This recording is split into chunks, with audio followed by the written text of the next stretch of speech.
Minute MBA, Iceland's rock-bottom approach to debt crisis. Let the banks fail. At the end of 2008, Iceland found itself in financial turmoil. Its banks owed nearly 6 times the entire country's gross domestic product. The 3 main Icelandic banks went belly up and were nationalized, while the kroner lost 85% of its value with respect to the euro.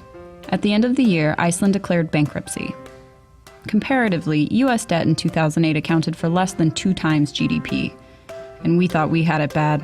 However, unlike the U.S., instead of avoiding default, Iceland embraced it. The head of state, Ólafur Ragnar Grímsson, refused to ratify the law that would have made Iceland's citizens responsible for its bankers' debts. As Grímsson said, "We were told that if we refused the international community's conditions, we would become the Cuba of the North. But if we had accepted, we would have become the Haiti of the North." Domestic deposits and loans were transferred into the new nationalized banks, while foreign counterparts were left to default. The government allowed the currency to devalue and cut back on spending. The result? Inflation soared to 75%. Around the country, it seemed as if the economy had collapsed.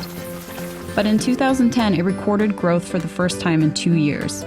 Today, the worst of its recession is over, and its unorthodox approach to economic recovery, letting the banks fail, has the international community spinning. Nobel Prize-winning economist Paul Krugman calls this bankrupting yourself to recovery. The lesson, according to him, is that if you're going to have a crisis, it's better to have a really, really bad one.